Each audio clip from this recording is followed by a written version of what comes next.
Hi, I'm E.D. Lewis and welcome back to my channel. And I'm not sure when this video is going to go up. I just finished this book earlier today, so I'm pre-filming. It's not going to go up next month, which is March. Maybe in April? I don't know. We'll see. Maybe it'll be pushed back and it'll come out in May or something. I have no idea. Anyway, so today during the reading sprints on Elizabeth Sagewood's channel, I finished one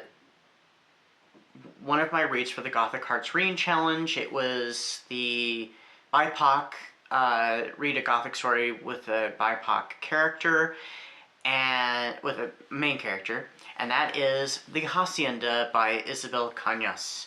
And this book was published 2 years ago, almost 2 years ago. It'll be 2 years ago in May. So if this review goes up in May, it will be, I guess perfect, but we'll see what happens. So, I was interested, but a tad apprehensive because I heard that the book was alright, that it was okay, and also heard that some people really liked it, that they loved it.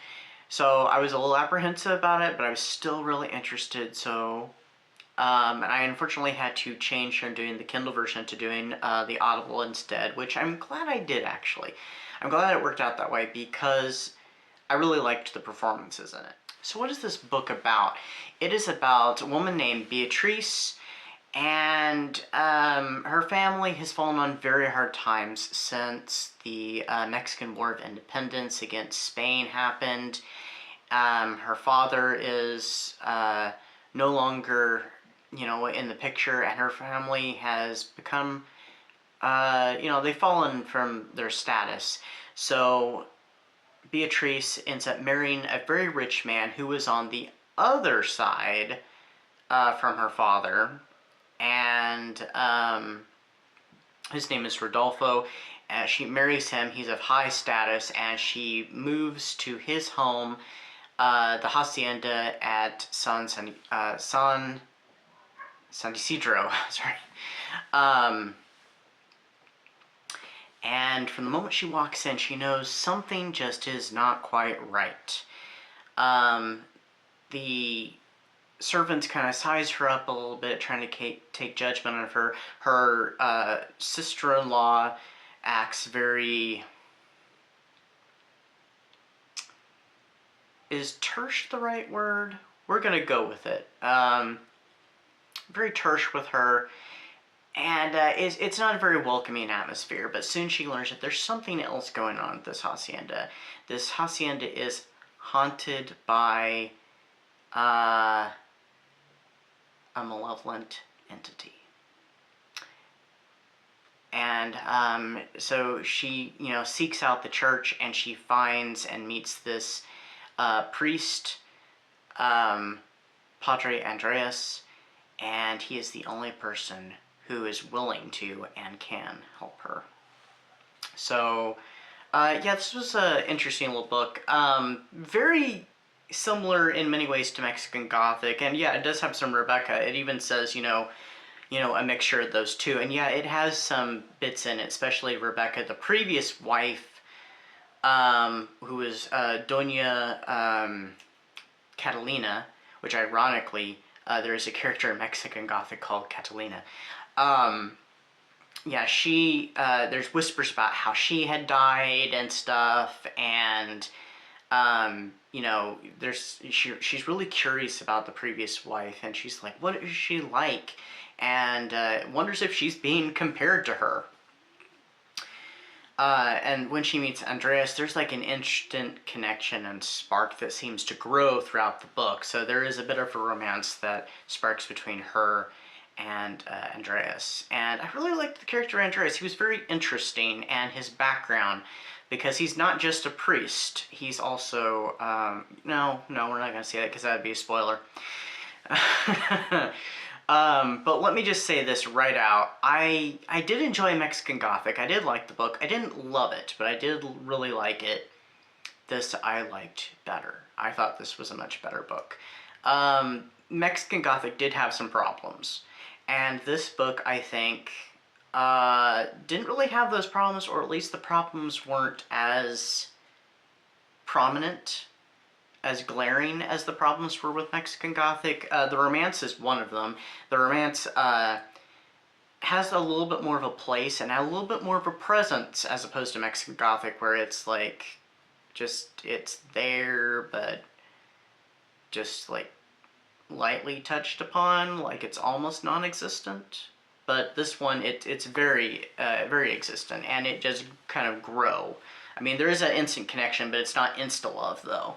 Oh, I wouldn't consider it to be anyway. So what did I rate this and why? Because I have a reason why. I was going to rate it 4.5 stars because I really, really liked it. I almost loved it. But when I was writing down, or rather typing up my Goodreads review, I realized I could not make it 4.5 stars, so I had to change that and make it just 4 stars. Okay, so the reasoning why is, there's about 3 reasons. One of them is more of a personal reason. One of the characters I feel like should have been used more. I mean, he's present in it, but I think he should have had a little bit more of a presence, and we should have seen more actions from him. Another character does a certain act, and it's not exactly, I mean, it's clear for why this character does this, but the logic behind it, I'm wondering what was the thought process here. I mean, I could probably fill in the blanks with a reason for why this exact action was done, but I feel like it should have been explained and reasoned out a little bit more, because it just seems almost a little random. I mean, I get where she's coming from. It's a she that does it. I know why she's doing it, why she does this action. But I would like to have known more of the thought process. The other reason is the ending, which left me almost in tears. I really wanted to cry at the end of this, because it was not the ending I was quite well, I mean, it kind of was having to go in this direction, and I'm like, I wish it weren't. It's like, is there a way, maybe in the future, I mean, there's always hope for these characters, you know, that maybe it'll turn in that direction, but I was just a little tad disappointed with the fairy tale ending, and it wasn't a bad ending by any means. I was just a little disappointed by it personally. But yeah, that was why I dropped from 4.5 to 4 stars. There was one character who I thought was funny. She just made me laugh, and she's absolutely terrible. But it was some of the things she was doing at the beginning of the book, and the way that she was going about it, I couldn't help but laugh. It's like, it's the character of Juana, her sister-in-law.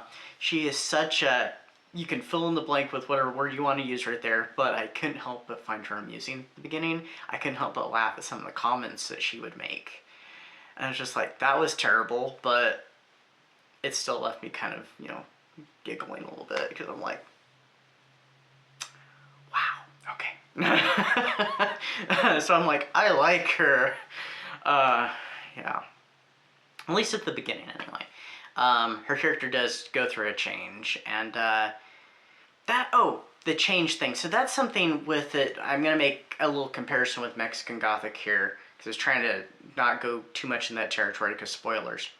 Our main character, she does have a strength about her, but she does go through some situations where she has to seek out help, and she also gains her own strength as the book goes, because she even pulls herself out of some situations, some, you know, rather dangerous situations on her own through her, you know, newfound strength. She has a determination. I would call her strength at the beginning more of a determination, and then as it grows, it becomes more of a actual strength, and she literally does pull herself out of some situations. Whereas in Mexican Gothic, the character is just, Noemi, I think was her name. She was just a little too strong at the beginning and throughout, and she doesn't really change a whole lot. She remains rather static.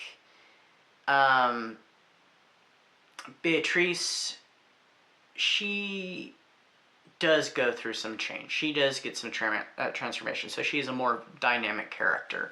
And I think she's a little more sympathetic character than Noemi. But I liked both books, but if I had to pick, I would pick the Hacienda over Mexican Gothic. Which Mexican Gothic is actually just right here.